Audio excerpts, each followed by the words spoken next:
Good morning and happy Thursday. I know yesterday we didn't do hump day. Mike. So how is everybody doing? So we have been talking about how you interact with other people, what it is that you can do in order to ask yourself a better question. Is this a cry for help or a sign of love? And remember, everything that we do to manage our state. And when we manage our state, we can help manage the states of other people. And I told you guys that I would tell you the story of the first time that I went to a Tony Robbins event. So it is 1996. I'm supposed to go to a UPW in Reston, Virginia. And back then, Tony started his events on Friday instead of Thursday, and they started in the afternoon. He did it like you would start after work on Friday, and then he would go Friday night, Saturday, Sunday, and then he would get you back to work on Monday, or they did the health and fitness on Monday if you wanted to stay on Monday. So I was supposed to be flying out of O'Hare and heading to Dulles Airport in Washington, D.C., and then making my way to Reston, Virginia in order to go to this event. Now, this is back, in 1996, Tony events, had like, 400 or 500 people. They were in a ballroom at a hotel. So I get into O'Hare, and, this is before we had everything on this device that I'm talking into, and O'Hare is completely socked in. There is a massive storm system sitting right on O'Hare, and the problem isn't planes taking off. The problem is planes landing, I learned later on. But there's cancellations galore. I get there, my plane's supposed to take off at about 10:30. I get there early. I get there at about 8:30. I walk in. My plane's already delayed until like noon, and there is lines everywhere. This is before cell phones, or before everybody had cell phones. I had a cell phone with me. It wasn't quite the Gordon Gekko brick, but it was pretty close. The antenna of this thing you could use as a weapon if you wanted to. There's lines everywhere, people everywhere. Well, I immediately hop on my phone, making the ridiculous attempt. Maybe a different airline is going to have something. Well, that goes nowhere. So I'm standing there I was using the phone book. This is back when you still had phone books. I was standing there by the phone book, and right next to the phone, and there's this huge line, and there's this poor girl in the front of the line who's probably 17, 18 years old. She was connecting through Chicago to go to Houston. I learned that because she was standing next to me, bawling her head off, the poor thing. And she's on the phone with her mom, and her flight has just been canceled. Now she doesn't know what to do. And I'm like, okay, well, at least I can help somebody out. So I hop on the phone and I say, Mom, my name's Tim Mahoney. I'm a lawyer in the area. We're going to call you from my cell phone. So I take this poor kid off to the side, and I'm like, explain to her, here's what you need to do. I gave her the name of a buddy of mine that lived in the area that wasn't doing anything. I'm like, this person can give you a ride if you need a ride, but here's how you get to your hotel, blah, blah, blah. Called her mom back. So I'm like, well, at least I did something today. And then I'm like, all right, I'm going to try to figure out what's going on. So I see a pilot leaving, and I'm in the United terminal and doing the underground thing at United. So I go up next to him and I say, hey, do you know so-and-so? I knew somebody who was a United Airlines pilot at the time. And he goes, yeah, actually, I do know that guy. I said, oh, my name's Tim Mahoney, and I'm a friend of his. And I'm like, so what's going on? So he's the one that tells me that they can't get planes on the ground. Taking off, piece of cake. Landing planes is a huge pain in the butt.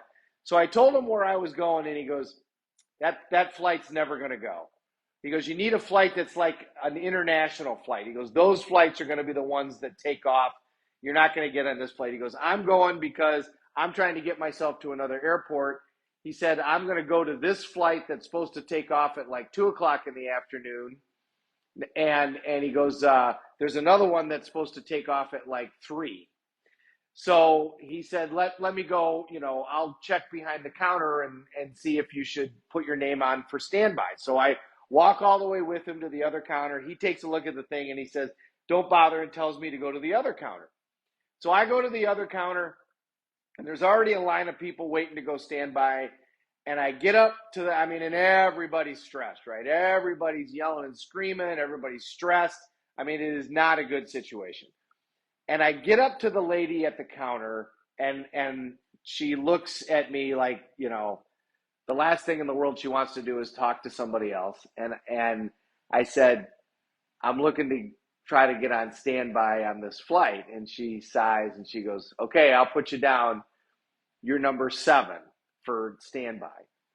And I look at her and I go, how about another flight attendant? You guys always need another flight attendant. I can come around. And so I did this whole like Robin Williams Aladdin thing. I said, I can, goodbye, goodbye, goodbye. And I said, I can do the point at the thing and do all that stuff. And there's a place to stick me, come on, you could use some help. And she laughed. And she looked at me and she said, you're probably the only person that's going to make me laugh today. And I said, well, there's nothing you can do about this. And this certainly isn't your fault. And thank you for everything that you're doing. And she looked down and she looked up at me and she goes, why don't you try this flight? And I go, okay. So I go back out to the other terminal and I get out there and it's a flight that's going to Germany. It's going to Frankfurt, Germany. And there's nobody there. So I sit down and I'm like, at this point, I'm like, yeah, I'm not making it. I called my brother who lived in Reston, Virginia at the time, which is why I was going out there. I'm like, yeah, I'm not making it. But I sit down, I'm like, okay, I'll hang out. Well, like an hour goes by and somebody comes to the counter and starts, firing the thing up, and they put the thing up going to Frankfurt, Germany.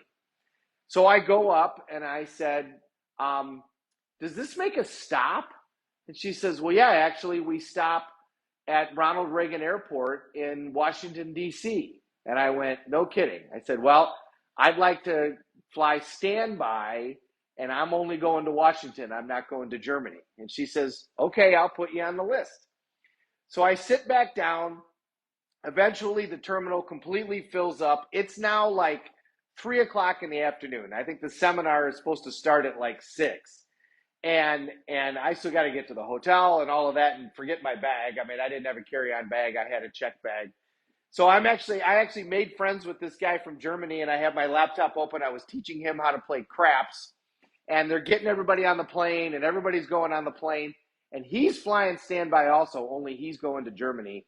And everybody's on the plane, and we're standing there, and all of a sudden they call out 2 names, his and mine. And we get the last 2 seats at the very back of the plane up against the corner on our way to Washington, D.C., and for him on his way to Germany. So I got on the plane and I called my brother. Now it's so old, I had to swipe my credit card and use the big phone that they had on the airplanes back at the time. I said, hey, I'm not coming to Dulles. I'm coming to Ronald Reagan, and I'm going to need a ride to get straight to the event. And he says, okay, I'll be there. And he comes and picks me up. Well, when I get to the event, this event last minute, somebody had bought the hotel. I think it was an oil company, had bought the hotel and had said, you can't do the firewalk on the first night. So they had relocated day 1 of the event to this warehouse, and there was a bus taking people to the warehouse. And I walked in, they were just closing up registration. Back then, registration was 1 table at the Tony Robbins events. And I said, hey, I'm supposed to get on this bus to go to this thing. And they quick gave me my book. I literally threw my credit card to the guy at registration at the hotel and said, I'll be back sometime tonight. And I looked at him and asked the question everybody asked, what time will the event be done? And the people told me, late. It'll be done late. I looked at my brother and I said, thank you so much. And please go get my bag and see me in the morning, because my bag's not going to arrive till whenever. And I hopped on the bus, and the next thing I know, I'm standing in the Tony Robbins event. Now, the only way that I got there was because, number 1, I talked to the pilot who told me what I needed to be looking for. But number 2, because I made that lady laugh. It wasn't her fault, the situation that was in, and I could have reacted like everybody else, and I could have been mad and upset, and I could have done all that stuff. And what would have happened? I would have stayed in Chicago, got in my car, and driven home, and never made the event. And who knows if I would have ever gone to another one. That might have been it. But instead, I tried a different approach. I made her laugh. And she gave me an inside track and put me on a plane that was stopping in D.C., and nobody knew it. And it wasn't guaranteed, but that was by far my best shot. So when you're in a situation where somebody responds negatively to you, more often than not, it's not going to be about you. It's going to be about something else that's bothering them. And you can respond in kind and be hostile, or you can try a different approach. And you can ask yourself a better question. Is this a cry for help or a sign for love? Because when somebody responds negatively, it's always one of those two things. It's a cry for help because of something else that's going on in their life, or it's a sign of love. And rather than lashing out because of weather, which was out of everybody's control, I did a sign of love and I decided to make them laugh. And I didn't really have any thought at that point that I was going to actually make it. But I was like, this whole seminar is about using your personal power to create outcomes and create the result that you want. So I'm not going to give up. I'm going to do everything I can to do this. I'm not going to freak out, and I'm not going to get pissed, and I'm not going to do all that stuff. If it doesn't work out, it doesn't work out. But I'm not going to give up just because this particular flight isn't going to make it. And if I can help somebody along the way, well, then I'm going to do that too. So I hope that makes sense. Everybody have a great Thursday. Thank you so much for hopping on. Who do we got? Mr. Drohobo, great to see you. Robert, thanks so much for being on. Colleen, oh my goodness, thank you for being here. Patty, Leah, and my great Bill. And Patty says, awesome, I love making people laugh. Yeah, I do too. Thank you so much for hopping on, everybody. It means the world to me when people take the time to watch. I hope you got value. Mandy, say hi. We're all in this together. Let's take care of each other.